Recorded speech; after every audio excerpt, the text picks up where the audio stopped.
Hello friend, मैं आनंद राज।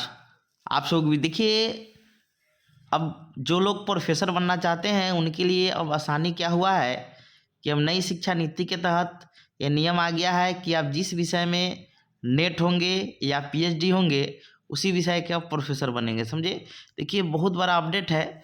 अब देखिए, एक चीज़ आपको बताते थे, पहले क्या नियम था कि आपको मान लीजिए हिस्ट्री का प्रोफेसर बनना है तो आपका ग्रेजुएशन में भी हिस्ट्री पढ़ा हुआ होना चाहिए, पीजी में भी हिस्ट्री पढ़ा हुआ होना चाहिए, फिर नेट या पीएचडी जो भी हो वो किससे होना चाहिए, हिस्ट्री से होना चाहिए। तब आप हिस्ट्री के प्रोफेसर यानी असिस्टेंट जो भी हो प्रोफेसर बन सकते थे।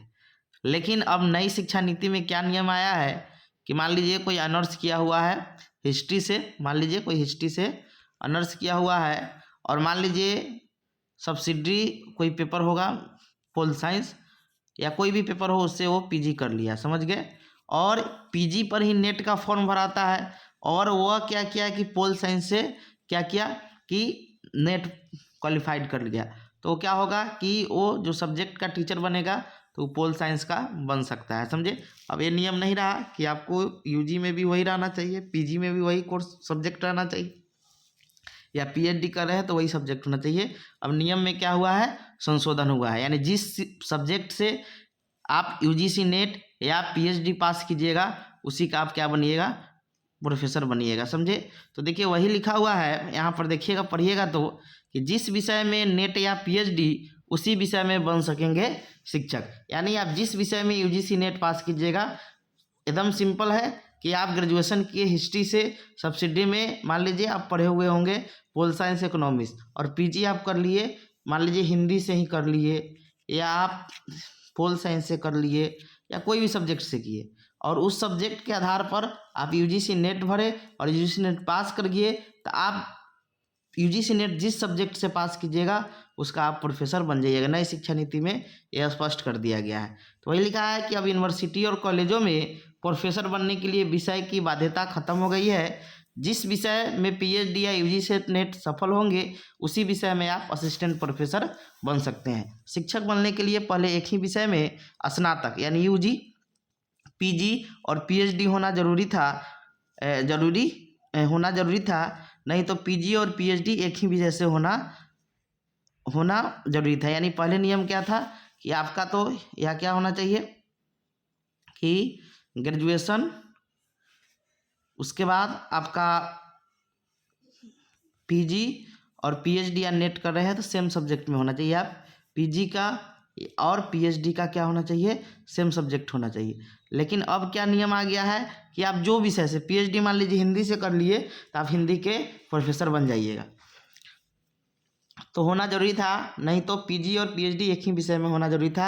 लेकिन अब पीजी में भी सेम विषय होना जरूरी नहीं होगा।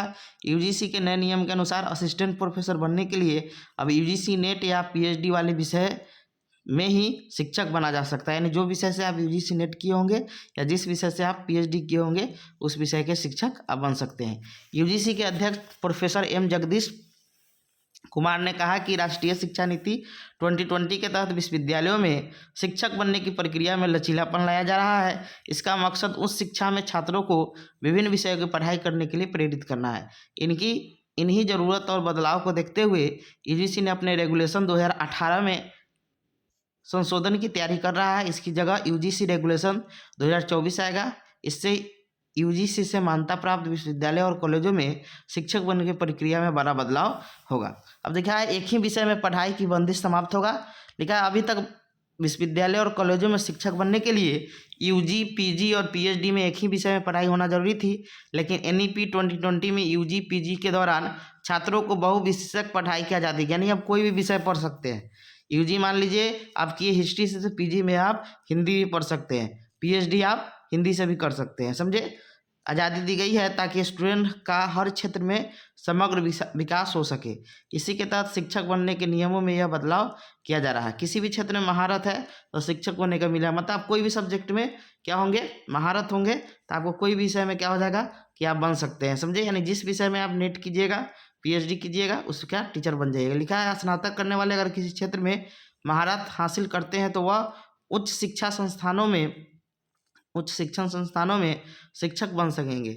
इसमें योग, नाटक, फाइन आर्ट आदि क्षेत्रों में महारत हासिल लोगों को शिक्षक बनने का मौका मिलेगा और सीधे असिस्टेंट प्रोफेसर में आवेदन कर, कोई मान लीजिए फाइन आर्ट से कोई यूजीसी नेट दिया या पीएचडी किए और वो पास हो गए तो डायरेक्ट असिस्टेंट प्रोफेसर बन सकते हैं, लेकिन उनके पास राष्ट्रीय स्तर का अवार्ड या पुरस्कार होना चाहिए। कुछ कुछ नियम इसमें आएगा। तो देखिए कहने का मतलब सिंपल क्या है कि अब नियम क्या होगा, संशोधन होगा। अब कोई भी विषय में आप पीएचडी या नेट कीजिएगा, समझे, उसका प्रोफेसर आप बन सकते हैं, समझे। इससे क्या सबसे बड़ा फायदा होगा कि देखिए अभी आप टीचर बहाली में, अभी बिहार में बीपीएससी टीचर बहाली चल रहा है, तो देखते होंगे कोई सब्जेक्ट का कटअप चल जा रहा है, मैथ का मान लीजिए कटअप चल जा रहा है 102 मान लीजिए 9th-10th में, या मैथ का कटअप 11th-12th में भी है। उसके बाद आप देखिएगा जूलॉजी हो गया, इस सब का कटअप ज़्यादा चल जा रहा है।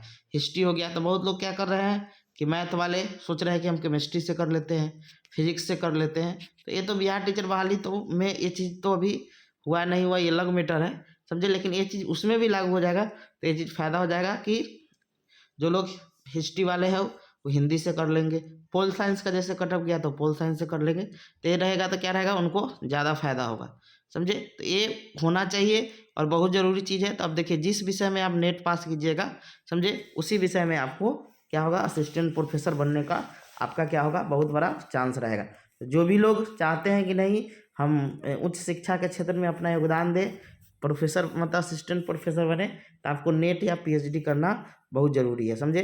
पहले क्या था कि पीएचडी रहेगा तभी आप क्या कर सकते हैं कि असिस्टेंट प्रोफेसर बन सकते हैं, लेकिन अब ऐसा नहीं है। अब नेट निकाल कर भी, अब नेट निकाले हुए हैं, समझे। तो नेट के तरफ मतलब पीजी कीजिए, उसके बाद नेट का एग्जाम दीजिए, पास हो जाइएगा तो डायरेक्ट आप असिस्टेंट प्रोफेसर बन सकते हैं। जब उसका बहाली आएगा सरकारी या प्राइवेट कॉलेज में, तो बनने के आप हो गए हैं तो आप आराम से बन सकते हैं, समझे। तो ये नियम है, आप इस नियम के तहत बन सकते हैं। तो ये अच्छा नियम है। 2024 जो यूजीसी का आ रहा है रेगुलेशन, वो ये बहुत अच्छा है कि इसमें सब्जेक्टों का क्या रहेगा, कोई बंदिश नहीं रहेगा। आपको जो मन करेगा वो सब्जेक्ट पढ़ सकते हैं, उस सब्जेक्ट को पढ़कर आप यूजीसी नेट का एग्ज़ाम दे सकते हैं, जिससे आपको क्या होगा कि अदर सब्जेक्ट में भी आपको टीचर बनने का यानी असिस्टेंट प्रोफेसर बनने का मौका मिलेगा, समझे। तो ये बहुत अच्छा न्यूज़ है, समझे। ये न्यूज़ जो है बहुत अच्छा है। इसमें आपको क्या है कि कोई परेशानी नहीं होगा बनने में, आराम से आप कर सके। इससे क्या होगा कि मान लीजिए आप 5 सब्जेक्ट पढ़ते हैं, तो पाँचों सब्जेक्ट का आप देना चाहते हैं। मान लीजिए आपको पीजी में 5 सब्जेक्ट पढ़ना है, तो 5 सब्जेक्ट का आप यूजीसी नेट दे सकते हैं उसके आधार, समझे। तो उससे क्या फ़ायदा होगा, आपको ज़्यादा चांस रहेगा बहाली होने का, यानी आपका सिलेक्शन होने का ज़्यादा चांस रहेगा। जिसमें आप महारत हासिल किएगा उसमें आपको क्या होगा, जो फ़ायदा होगा, समझे। तो ये बहुत अच्छा है। पहले नियम था कि आपका सेम सब चीज़ होना चाहिए, यूजी पीजी और आपका पीएचडी नेट वगैरह सब में क्या होना चाहिए, सेम सब्जेक्ट होना चाहिए, समझे। लेकिन ये चीज़ लाकर बहुत फ़ायदा किया है और इससे बहुत सारा स्टूडेंट लाभान्वित होंगे, समझे। पहले था कि लोग जो सब्जेक्ट ग्रेजुएशन कर रहे हैं उसी सब्जेक्ट से सोचते हैं पीजी कर लेते हैं, उसी सब्जेक्ट से सोचते हैं पीएचडी या नेट कर ले, समझे। जैसे मान लीजिए कोई हिस्ट्री से किए तो सोचते हैं कि हम हिस्ट्री से ही ग्रेजुएशन किए, तो सोचते हैं हिस्ट्री से हम पीजी किए करते हैं, हिस्ट्री से ही पीएचडी करते हैं और फिर हिस्ट्री से ही यूजीसी नेट का एग्ज़ाम दें, समझे। ये सब चीज़ समझते हैं कि अब सेम टू सेम हमको करना है सब चीज़। लेकिन मान लीजिए उनको पढ़ने का दूसरा मन होगा तो दूसरा भी सब्जेक्ट पढ़ सकते हैं, तो ये फ़ायदा उनको हो जाएगा। तो यहाँ ये चीज़ बहुत अच्छा नियम लाया गया है, इसको आप कर सकते हैं। कि पहले जो था बहुत ज़्यादा टाइट नियम था, अब इसमें लचीलापन ला गया है। तो टीचर बहाली में भी बहुत लोग ऐसा कर रहे हैं कि साइंस से पढ़े हुए सोच रहे हैं कि आर्ट्स से हम कर लेते हैं, समझे। तो ये सब चीज़ बहुत लोग ऐसा हो रहा है, तो ये चीज़ आकर बहुत फ़ायदा हुआ, समझे। इससे क्या होगा कि बहुत सारे स्टूडेंट इससे क्या होंगे, लाभान्वित होंगे, समझे। Thank you.